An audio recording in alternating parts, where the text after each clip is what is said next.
Well, hello again, Longhorn fans. This is Lucky Lowe, and the gentleman you're looking at on your screen, well, he holds a very special place in Texas football lore. Today, I'm going to deviate from the recruiting trail just a bit, and we're doing a Where Are They Now segment by visiting with former Texas quarterback Randy McEachern. Randy, welcome. Thank you. Glad to be here. So let's get caught up with you first, Randy. You played at Texas in the mid-'70s, and we're going to get to that shortly. But first, let me ask, what have you been up to since those days at DKR? I know that's 4+ decades ago, but fill us in. What has become of Randy McEachern? Well, thank you. Well, let me say, first of all, I married my wife, who was a cheerleader at Texas, and she's a writer. She's written about Darrell Raw, and we've been married 41 years. We have 3 children, a daughter and 2 boys. One of the boys played at Oklahoma. Oh, no. My daughter's a teacher and a coach. Yes. It was quite an experience. And then our other son played at Stephen F. Austin. And we have 2 of them here and one that is in LA currently and is going to be moving home. But they're all in their mid-30s. None of them are married yet, but we're going to have all of them home, and that's going to be great. We're looking forward to having grandchildren at some point. I've been working in the financial business for 41 years, had a company, sold it, and then we were acquired by a number of companies over time, and then we're currently at Raymond James handling primarily banks on their investment side.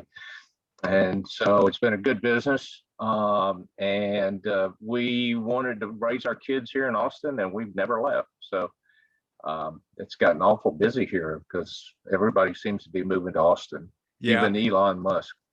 A lot of people from California are moving there, and people in Texas are saying, stay away, keep California out of Texas. So let me ask you about that son of yours that went to Oklahoma. How did that happen, Randy? Well, that's a question that's asked a lot, and it was asked back then.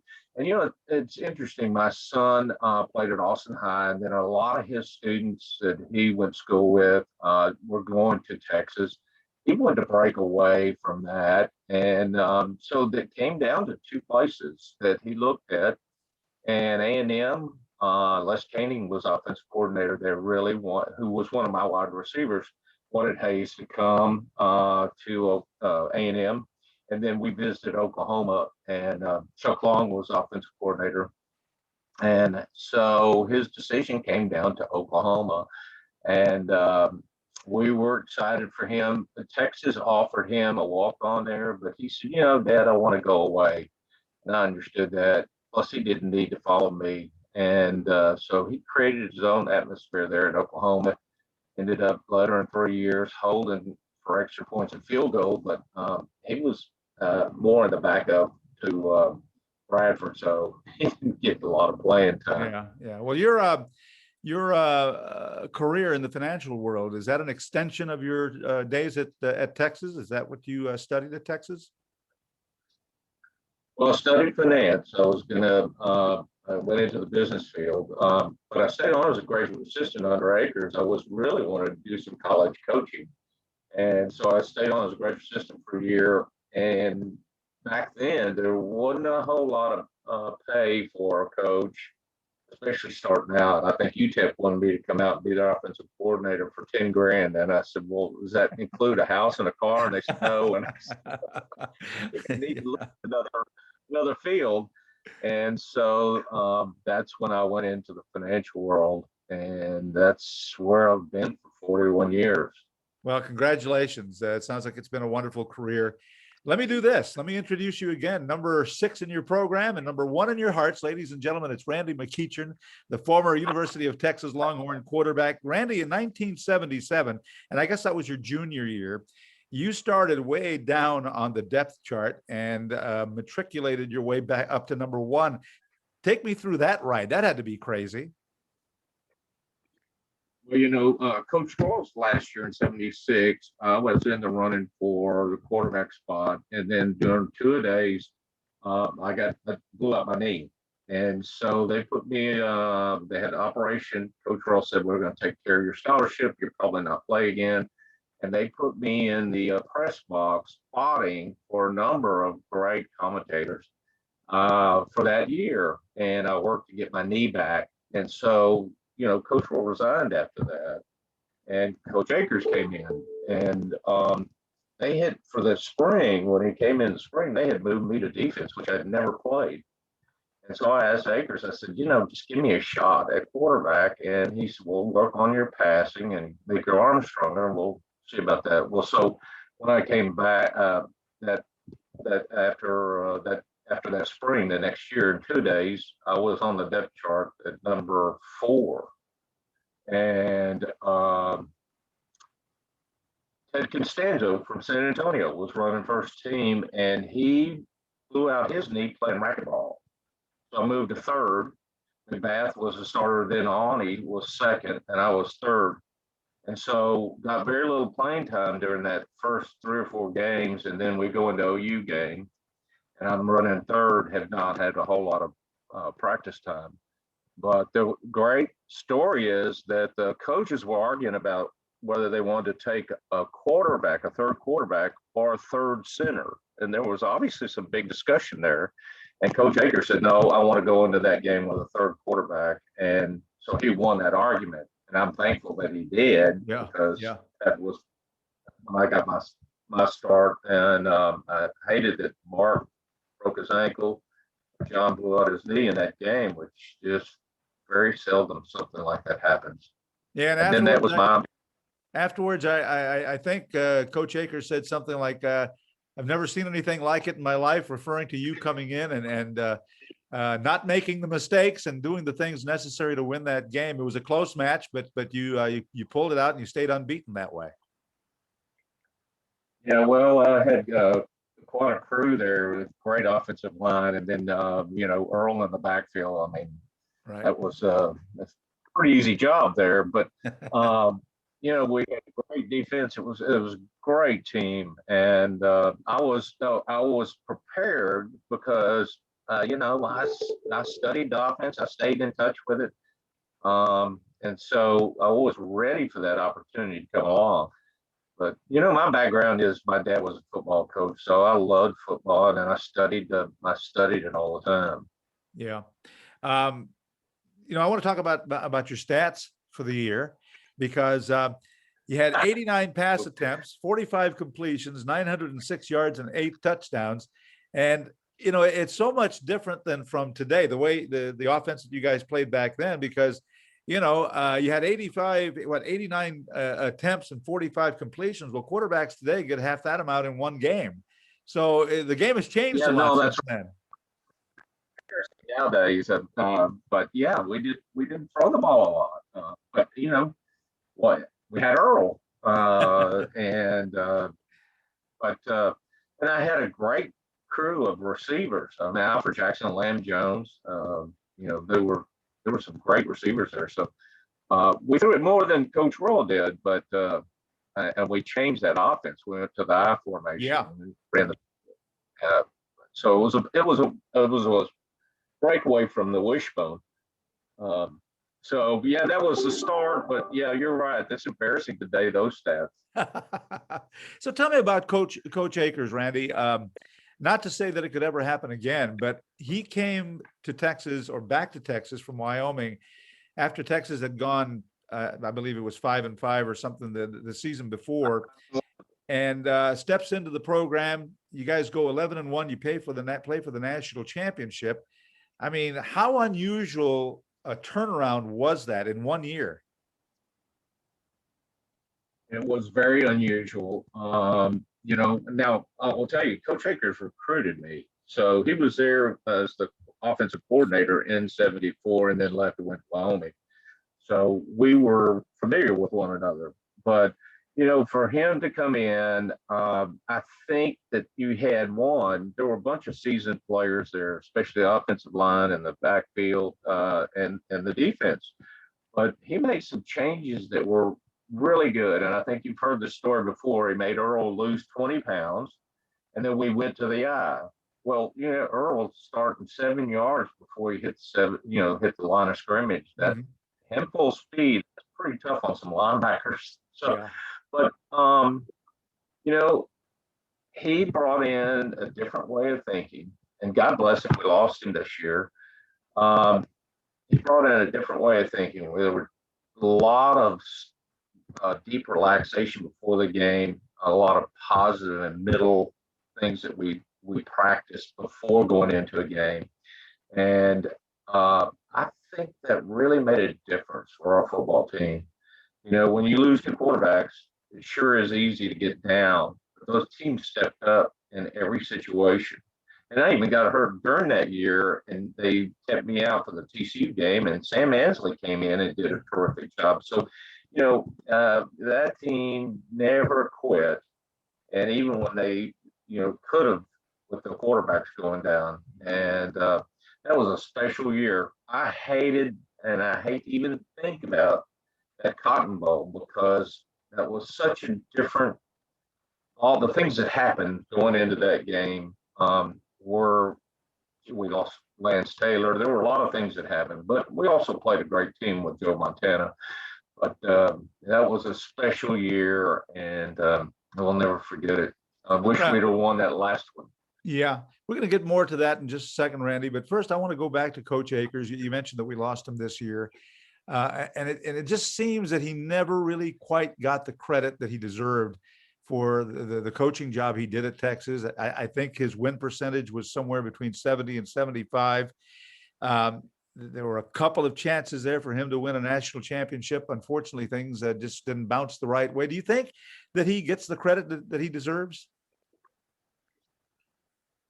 That was a tough deal for him to follow Coach Royal, and there were a lot of people that weren't ready for Coach Akers because they all wanted Coach Campbell, and so that kind of lingered there. And so, yes, you're right. He did not get the credit. Not to take anything away from Coach Royal or Coach Campbell, but no, I mean he had some great teams. He did a really good job. I mean, he's the third winningest coach behind Mac Brown. So yeah, well, that's a tough deal, and I hated to see that. But he finally got his due. We got him in the Longhorn Hall of Honor, and he got into a number of uh, honors throughout his time. But anyway, to answer your question, no, I don't think he did. Yeah. Hey, Randy, as you're well aware, there's a current controversy at Texas with the singing of the Eyes of Texas and so forth. I want to put you on the spot here, but do you have any thoughts on that? I do. If you don't want to see the Eyes of Texas, and I don't look at it, we have a black son, okay?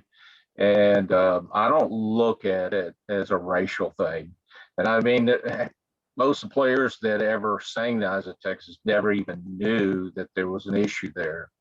But my question is, if you don't want to sing the Eyes of Texas, don't come here. Why do we need you? You'd go somewhere else if you don't want to sing the Eyes of Texas. And I don't mean that as a racial thing. That's just history. It's tradition. You think it's being blown way out of proportion? And do you, I mean, there's committees that have been formed to review the history of the song and to see if there are any racial undertones there. I mean, is this thing just gotten too out of control, or is the university doing the right thing in investigating the song the way that it is? I think it's blown up. I don't see that we need to put our energy into that. I don't think it's that big a deal. We need to go back to. There are other things they need to focus on, so I think the Eyes of Texas is the wrong focus. Okay, let's slide off of that and into something else. Texas has a new coach in Steve Sarkisian. Initial impressions of what he's doing? I like what I've seen. I like what he did in the national championship game. I like his creativity. I really enjoyed watching that game, and I think he's going to bring that to Texas. I listened to a couple of things on Zoom, which I really liked. One, he says, we will play as a team. He said, we will not have any individuals. And I think that hurt us this last year. That seemed to lose some of that team mentality. So I like that focus that he has. The other is in recruiting. And I know they pay respect. And he said, we respect rivals and the work that they do, but we do our own homework. And I think it's been too easy for coaches to rely on rivals or these recruiting services when you should do your own homework. And I remember Coach Dabbs. We asked Coach Dabbs if you remember, he was a great recruiting coordinator at Texas under Coach Royal and Coach Akers. And I asked him one day, I said, what do you think the problem is as far as recruiting? And he said, not enough back roads driving. What do you think about that? That's getting out in these little areas where we have found players forever. And I think that's what they do at Alabama. So, he's got some great ideas. So I'm excited about what he's going to do here. Yeah. And let me ask you this. He's a California kid, and it's a whole different ball game down in Texas, a whole different culture. But he experienced a culture shock when he went to Alabama. So do you think the transition from Bama to Texas for a California kid is going to work out smoothly? I don't know. I don't know how. I can't put myself in that spot. I would hope that he adapts well here. So far, it looks like he has. It's early, but he learned on a good program. Saban doesn't just keep anybody around. He's a good coach. So that's a good question. I hopefully he can adapt here, but we expect a lot. Always do. Always do. Do you think the problems, and listen, we all have problems in life, and the strong amongst us get up and we keep forging ahead. And of course, Sark has had his share of personal problems, but he's overcome them. How do you think that battle for him is going to serve him in his position at UT? Well, he'll be a great example for kids. He's been through that problem. That's the hard thing, is to get up from having those falls. You've got to get back up on the horse and ride again. And so I think he'll be a great example for folks, and especially players. As we get back to normal here from the COVID pandemic, Randy, what would your advice to Sark be heading into OU week? Because that's a different animal by itself. Well, yeah, that's usually where the conference is decided. That's the big game, and I don't think I have to tell him anything about that. I think he probably already knows that is a big game and that he needs to win that. We need to get back to winning the conference. All right. I skipped over it. I said I was going to go back to it, but that game for the national championship back in '77 against Notre Dame, you guys had started the season unranked in one poll and somewhere in the high teens in the other, worked your way all the way up to number one. You led that stretch of games where you kept that position, and then you ran up against a tough Notre Dame team, and that was just a tough day all around, was it not? Yeah, it is. And, I'll tell you, it's tough. We used to have pre-bowl, post-bowl for national championship. And Texas was elected both of those years in '69 and '70, right, post-bowl. And it's hard. We came off of A&M. That was our huge game for us. I think we beat them 57-26. And we were on a roll. And then you take a whole month off to go on, Christmas vacation, then come back to a game. It's hard to get that momentum. I've always said that bowl games were for underdogs. Not that Notre Dame was an underdog. They were a big team, and they were a great team. But we lost Lance Taylor, our middle linebacker. Coach Akers was gone until game time for almost a week because his brother and his nephew died in a car wreck. So we lost some of that momentum along the way there, but everything fell apart in that game. Randy, thank you so much for your time. I know you're a busy man. I'll let you get back to your life. Really, really appreciate the Great. time. Any final thoughts you want to leave Longhorn fans with? Hey, you know what? Back to winning. We're going to win the conference. I think we're going to have a great year with Sark. So I'm excited about it. Randy McEachern, thank you so much. Thanks, Rick Hookham.